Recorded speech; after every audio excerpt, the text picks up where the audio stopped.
Cette émission vous est présentée en partenariat avec la Société d'histoire du Lac-Saint-Jean, dont les services mettent en valeur le patrimoine et le territoire dans une perspective d'apprentissage collectif. Bonne émission! Mémoire de lieu est rendu possible grâce à la participation financière de la résidence funéraire Lac-Saint-Jean, propriété exclusive des gens du milieu qui accompagne et soutient les familles des gens endeuillés depuis plus de 3 décennies avec respect et compassion.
Ici Mélissa Raté, bienvenue à cette nouvelle édition de Mémoire de lieu. Cette fois-ci, on vous amène à l'Ascension de notre Seigneur, plus précisément à l'École Garnier. Cette école a été construite entre 1960 et 1961 au coût de 260 000 $. Et encore aujourd'hui, elle a comme vocation d'accueillir les élèves de niveau préscolaire et primaire. Voici donc son histoire dans un moment.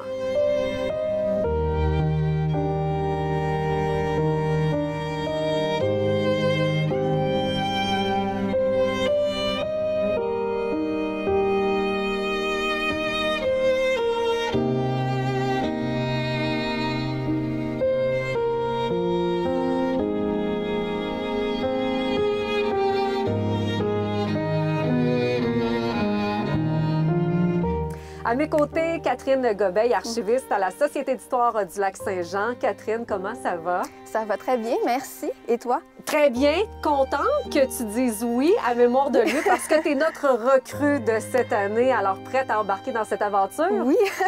Absolument. Catherine, on se retrouve à l'Ascension de notre Seigneur, tout juste à côté de nous, l'École Garnier. On va faire un petit bref historique, si tu le veux bien, entre autres de la création de la commission scolaire Garnier, ce qui nous ramène en 1917.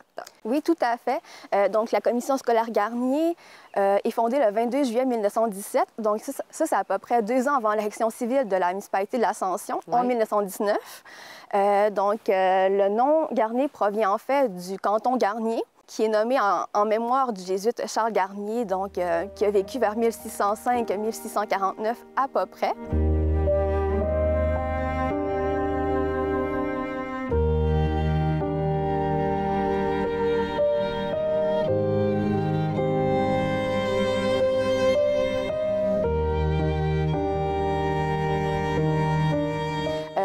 Il faut savoir qu'au début, la commission a peu de moyens financiers. Donc, jusque dans les années 1940 à peu près, on va embaucher le plus souvent des institutrices sans diplôme. Pour se faire une petite idée, on sait par exemple que la première institutrice diplômée, donc Marianne Bouchard, va recevoir un salaire annuel de 220 $. Bien, c'était quand même bien là, à l'époque, hein? C'était un peu ça, là. En fait, ça dépend. Certaines sources vont mentionner que l'instituteur masculin va gagner le double d'une institutrice féminine.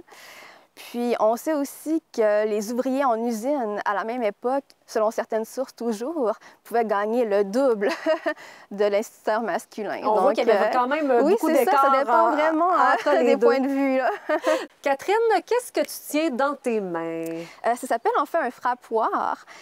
Donc, on en retrouvait en fait dans les écoles de village au Québec jusque dans les années 1960 à peu près. Oui. Puis, c'est un peu l'ancêtre d'une clochette. Donc, voilà. C'était comme ça qu'on disait, c'est la récréation, c'est le temps de se lever, c'est le temps d'aller pour faire revenir un peu à l'ordre les élèves un peu délinquants.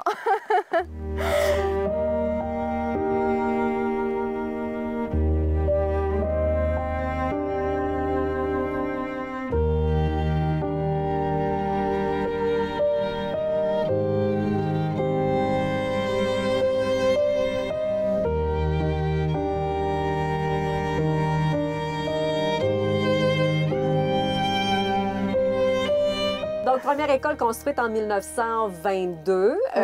Peu de temps après, finalement, on se rend compte qu'on manque un petit peu d'espace. Donc, en 1948, on procède à un agrandissement. Qu'est-ce qu'on voulait ajouter exactement? Tout à fait. Donc, on va ajouter 5 classes et un 3e étage pour loger l'enseignant. Donc, vraiment, les travaux vont se faire au coût de 18 500 $. Ça peut sembler peu, mais il faut savoir qu'à l'époque, en 1942, l'école va coûter à peu près 2 794 $. Quand même, on voit la différence. Ça va quand même assez bien. Et là, on se retrouve encore avec le même problème, forte croissance. Donc là, on demande la construction d'un nouveau couvent. On l'appelle en 1951 le couvent Marie-Immaculée de l'Ascension. Tout à fait, oui. Donc, le couvent ouvre ses portes en janvier 52. Donc, on va accueillir 170 filles et garçons. C'est vraiment les sœurs du Bon Conseil qui vont faire l'enseignement. Toutefois, en 1955, on manque toujours d'espace.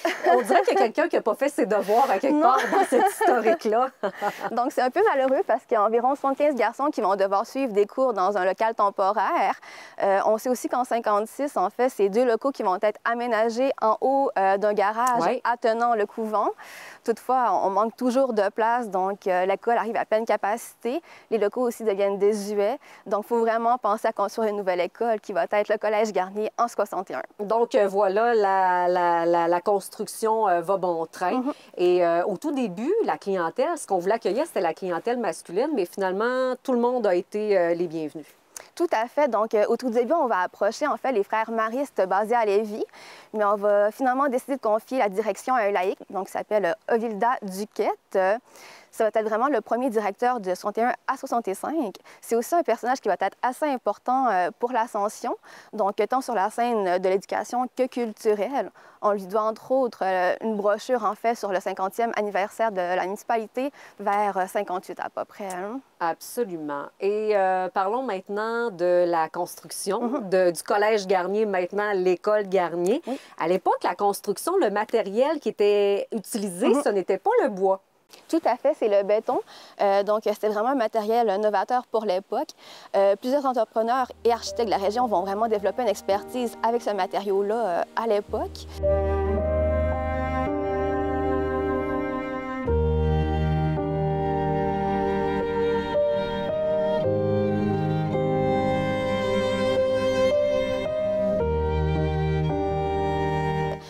Donc, pour l'école Garnier, en fait, c'est vraiment l'architecte Desgagnés et Côté, basé à Chicoutimi, qui va faire les plans.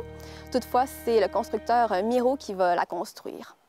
1969, ça commence à brasser tranquillement. C'est la fusion des commissions scolaires, dont entre autres celle dont on parlait là, tout à l'heure, de la commission scolaire Garnier. Donc, les commissions scolaires du secteur Nord qui sont rassemblées ensemble. Oui, tout à fait. Donc, vraiment, on va regrouper celles de Delisle, de La Marche, de Saint-Henri-de-Taillon, de la Brec, vraiment sous le nom temporaire de municipalité scolaire de Delisle. Quand même. Et quelques années plus tard, la clientèle change un peu ici à l'école Garnier. Donc, on accueille seulement les élèves du premier cycle du secondaire, donc secondaire 1, secondaire 2, et les autres, on les envoyait où? Tout à fait. Donc ça, c'est vraiment à partir de 1973 jusqu'en 83 à peu près. Puis vraiment, pour les autres étudiants qui ne font pas ici, ils vont être en fait dans des bâtiments un peu disparates à Saint-Cœur-de-Marie. Quand même. Là, on a un petit problème qui s'amène. C'est en fait, on veut construire une nouvelle école polyvalente. Et là, il y a plusieurs scénarios possibles. C'était quand même assez compliqué à l'époque. Oui, tout à fait. Donc, les discussions émergent à partir des années 70 à peu près. Donc, en 1974, la direction scolaire va dire, bon, il faut vraiment choisir un emplacement définitif. C'est qu'est-ce qu'on va faire? Donc, on va faire un scrutin confidentiel, en fait, où est-ce que 19 commissaires sur 16 vont choisir l'Ascension pour la nouvelle polyvalente. Toutefois, on sait que des pressions politiques vont faire changer un peu la donne. Donc, vraiment, ça va mener à la construction de l'école Jean Gauthier qui va ouvrir ses portes en janvier 1977. Et justement, en 1977, quand l'école Jean Gauthier ouvre ses portes, ça a amené une diminution quand même de la fréquentation ici à l'école Garnier. Oui, tout à fait. Par contre, on sait qu'on va accueillir les élèves du premier cycle secondaire jusqu'en 1983, malgré les pressions du conseil municipal. Puis aujourd'hui, c'est vraiment en fait des élèves du primaire, donc de la maternelle à la 6e année. Combien d'élèves qui fréquentent l'école si on fait la comparaison entre aujourd'hui et peut-être les années 90? Donc aujourd'hui, c'est à peu près 183 élèves qui fréquentent l'école. Si on compare à 93, par exemple, c'était 270 à peu près. Hein. Parlons des éléments architecturaux de cette école primaire de l'Ascension. On parlait tout à l'heure, entre autres, qu'elle avait été construite avec le béton. Tout à fait. Là, on le sait qu'il y a eu quelques changements dans les dernières années, comme à peu près toutes les écoles primaires sur le territoire qui ont eu quelques rénovations. Mais dans son ensemble, ça pouvait ressembler à quoi? En fait, l'école Garnier, c'est vraiment une école moderne à la base. Oui. Donc, ça s'inscrit vraiment dans le renouveau de la réforme en éducation en 1960. Donc, ça se remarque aussi par les 3 bâtiments, en fait, les 3 volumes rectangulaires et le toit plat. Donc, pour la hauteur, en fait, c'est vraiment de 1 à 2 étages à peu près. Puis, ça fait en sorte qu'il n'y a pas de clash avec les maisons autour. Donc, ça donne un aspect quand même accueillant à l'école, malgré sa grosseur. Absolument.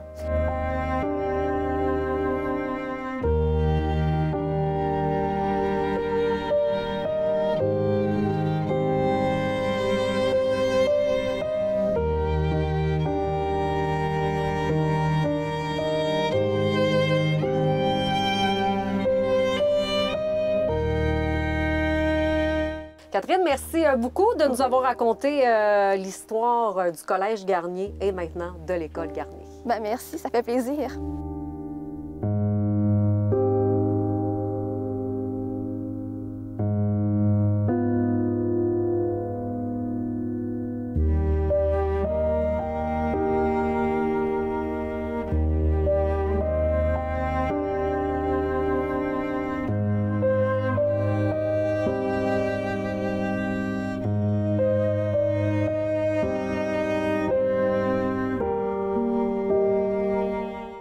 L'expertise et le leadership de la Société d'histoire du Lac-Saint-Jean permettent à la collectivité de bâtir son avenir en intégrant son patrimoine et sa culture. La Société d'histoire du Lac-Saint-Jean est fière de vous avoir présenté l'émission Mémoire de lieu.